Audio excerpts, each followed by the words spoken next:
Nah di Polda ini sekarang kenapa katanya sampai ratusan katanya pengacaranya Pak Roy Suryo itu kan. Justru disinilah yang ada di dalam salah satu KUHP yang baru, bahwa penyidik harus mengedepankan prinsip kehati-hatian.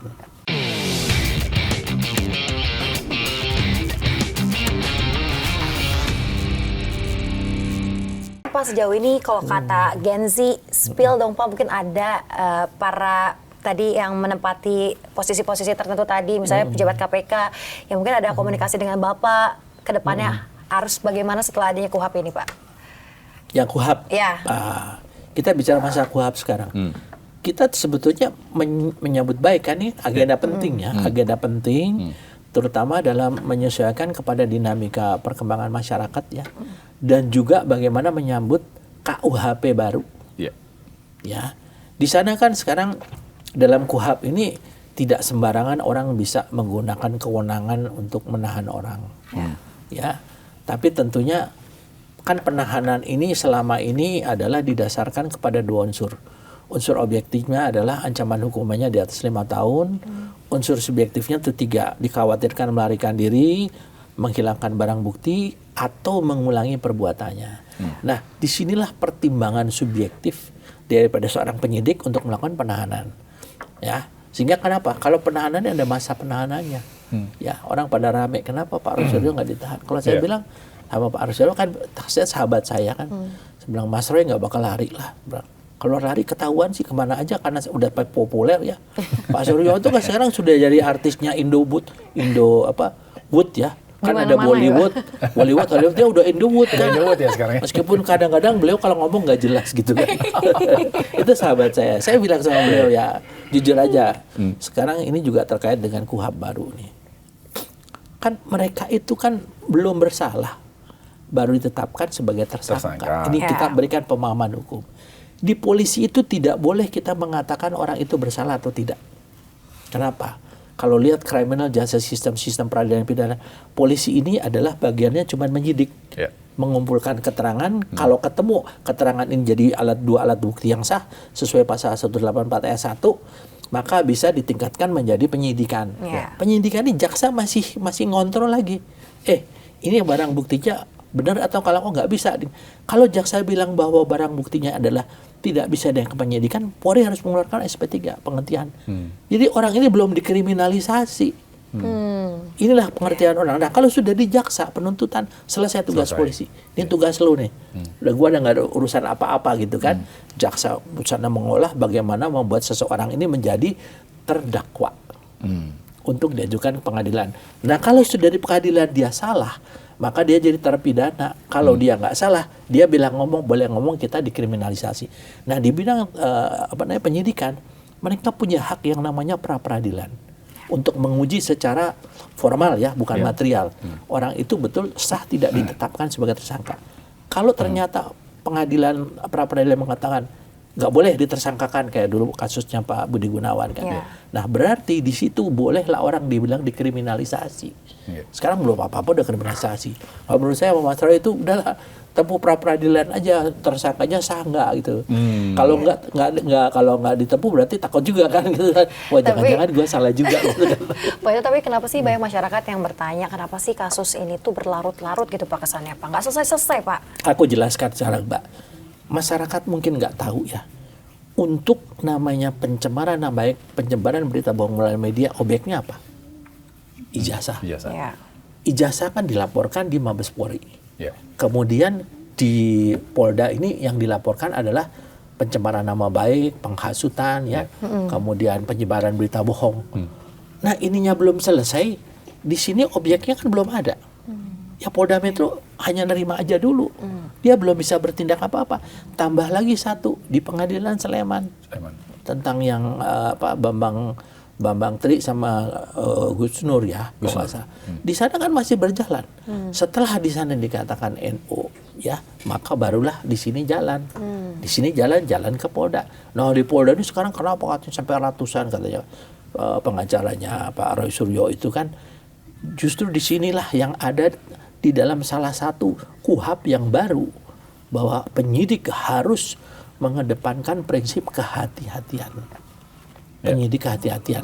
Nah di sini Polda juga harus hati-hati nih. Nah sekarang tinggal beradu. Banyak orang-orang yang mengatakan, udahlah Pak Jokowi nunjukin aja lah. Nah iya. Itu kan. Nah, saya tanya sama Pak Roy Suryo, kalau ditunjukin selesai? Ya belum Pak, nanti kita harus melakukan dulu dong verifikasi atau apa? dalam arti saya kan saya pernah bilang, emang gue siapa? Bisa itu kan. Tapi ada satu contoh kasus yang hampir sama Pak. Tahu kan Pak Arsul Sani Pak Arsul kan. Sani kan sama-sama dituduh ijazah palsu. Ada dua pengertian saya. Ya, gimana tuh Pak? Ini nggak tahu ya, mohon maaf kalau saya salah. Ini apakah di framing ini loh, Pak Arsul Sani gini kan sudah beres gitu kan. Tapi ada juga secara murni ya, memang Pak Arsul Sani memang tidak mau mempermasalahkan. Tapi kalau sudah tidak mempermasalahkan, pertanyaan saya, orang yang udah punya mindsetnya itu, saya itu adalah memalsu ijazah, apa bisa menerima? Ya. Kita coba pakai logika lah, berpikir logika. Makanya saya nggak mau lah berdebat sama kalau yang nggak nyambung gitu kan. Ini nggak nyambung ke sana, ngapain saya berdebat, ngabisin energi. Karena kalau kita lihat di lini masa itu semacam apa, orang itu sudah lelah dengan perdebatan isu ijazah palsu gitu kan ya Pak. Yang untung siapa? Yang untung ya orang yang bisa mendapatkan keuntungan dari isu itu dong Pak. Yang untung media lah. Sekarang podcast, coba kan apa namanya, aku Susno 2J teman saya tuh, dia ratingnya banyak. Itu Sumardi dengan Susno 2J ini bertentangan. Kalau saya sama Susno 2J sama, dia nggak dapat duit ya karena dia bertentangan ini kan. Kalau saya sih, saya coba berpikir secara normatif sebagai orang yang betul-betul paham masalah hukum, kan ya. Jadi memang kasihan masyarakat ya. Lama-lama sih juga udah sebel juga. Jangan orang anak saya tuh kan, anak saya juga dia paham ya. Wah pertama dia nyalain, wah setelah dia ngerti semuanya dia diem, nggak tanya lagi. Karena orang udah lelah. Ya tapi sekarang yang apa solusi yang terbaik? Udahlah maju aja ke pengadilan. Pertama adalah tempuhlah pra peradilan, sehingga status tersangka itu jelas. Bener nggak polisi itu mengkriminalisasi atau tidak? Kalau tidak, yang salah ya dia sendiri kan. Maju terus kan di kejaksaan sekarang. Kalau kejaksaan mengatakan ini unsurnya udah penuh, bisa maju ya majulah. Nah, jangan dikaitkan yang lain-lain lah. Ini kan sekarang dibelokin isunya jadi panjang lagi ke yang udah divonis nggak ditangkap-tangkap lah, ke yang namanya di Singapura dengan Australia semuanya. Capek kita lihat ya. Tapi ya itulah Indonesia. Kita lagi lucu-lucunya kok sekarang. Lagi lucu-lucunya. Baik Pak, ini menarik juga nih. Ada kemudian masyarakat membandingkan gitu ya dengan kejadian-kejadian di luar sana. Ketika ada satu peristiwa, masyarakat akhirnya berpikir, mendingan lapor damkar deh, lebih cepat gitu, membandingkan harus daripada lapor ke polisi gitu. Pak itu melihatnya bagaimana? Itulah salah satu fokus dalam reformasi Polri. Gitu ya. Sekarang sudah dibentuk oleh Pak Kapolri, dikembalikan lagi fungsi perwira samapta, Pamapta. Sekarang yang sekian ribu, ya kalau nggak salah 5.000 anggota Bintara Polri itu 3.000 itu disebar di lapangan, 2.000 di Brimob, ya itu untuk apa? Jadi sekarang namanya Babin Kamtipmas harus seperti Pak Babin, tahu kan Pak Babin kan Babin, ya. Datengin kan, itu harus kita lihat sekarang polisi lalu lintas ada nggak di lapangan? Banyak sekarang disebar di lapangan, karena selama ini orang kan lebih takut dengan sosok daripada dengan atlet segala macam. Zaman di Indonesia sekarang. Saya kan baru kembali dari negara Eropa ya kemarin ya, kita jalan-jalan dengan teman saya Pak Peter Gonta. Dia bilang, Pak Ito, ini kok bisa sih di sini Ruth, di sana nggak Ruth? Mau, saya bilang.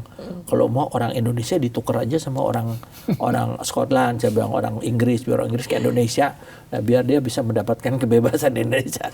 Kenapa? Penegakan hukum kita sampai sekarang ini belum didukung sepenuhnya oleh masyarakat. Contoh aja yang paling sederhana, orang melanggar arus lalu lintas. Itu kan kayak biasa aja. Mau celaka, mau apa terserah kan. Nah, kembali ke masalah tadi. Fokus yang kita lakukan adalah sekarang adalah bagaimana mengembalikan kepercayaan masyarakat kepada Polri. Yang harus dilakukan oleh Polri apa? Bagaimana kita membayar harapan masyarakat sehingga masyarakat, wah kalau gitu mendingan saya daripada lapor ke damkar, lapor ke polisi aja. Nah ini sekarang yang jadi sasaran sama kita adalah bagaimana pengawasan kita bisa betul-betul dilakukan. Kita salut ya dengan Pak Purbaya ya. Dia salah satu idola saya lah. Meskipun ada kekurangan juga ya. Adalah kekurangan. Karena saya pemain golf kan. Gara-gara kebijakan beliau sekarang lapangan golf sepi gitu kan. Kalau namanya waktu libur bolehlah main Boleh.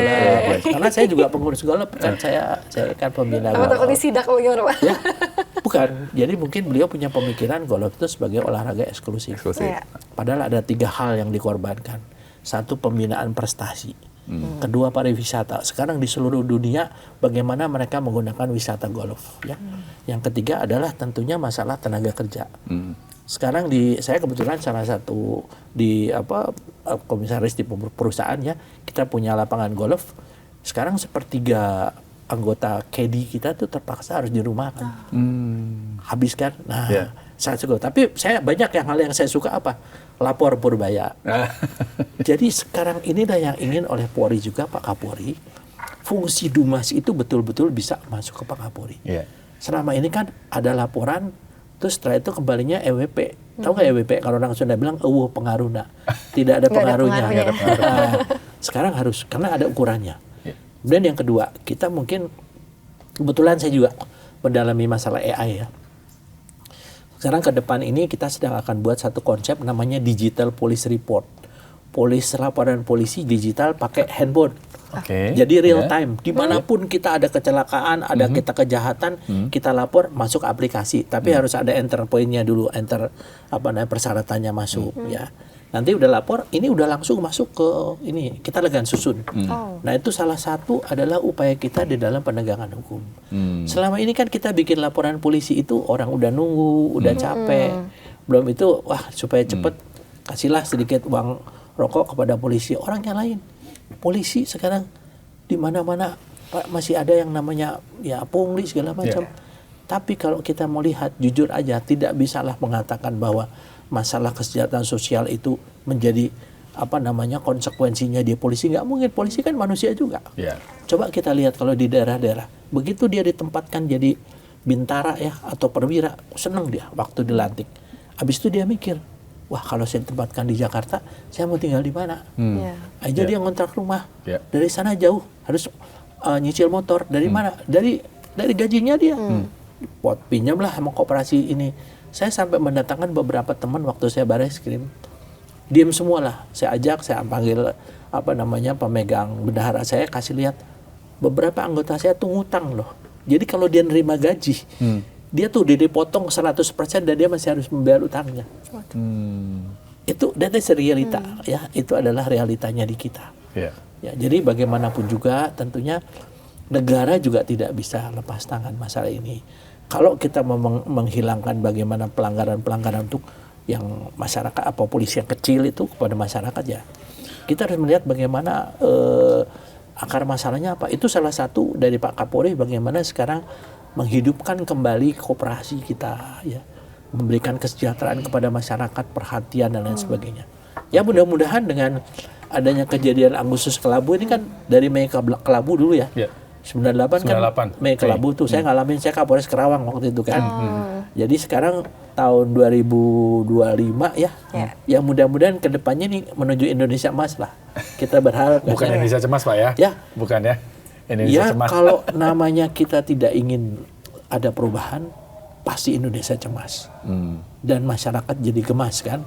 Ya. Nah, pastilah. Ya. Tapi kalau kita punya tekad untuk berubah melalui reformasi Polri, ya kenapa disebut akselerasi, transformasi, reformasi? Di Polri kan istilahnya itu. Reformasi sudah terjadi di kita, sudah berlaku. Tapi apakah sudah ada perubahan? Karena belum ada perubahan, maka pakailah istilah transformasi. Nah, transformasi ini kan kita pengen cepet nih. Makanya dipakailah istilah lagi akselerasi. Percepatan, perubahan, reformasi Polri. Itu yang digunakan istilah di Polri. Sekarang ada komite reformasi Polri oleh Pak Presiden. Pak Presiden itu beliau sangat-sangat memperhatikan masalah ini. Tetapi apakah dengan reformasi polisi negara ini baik? Kenapa?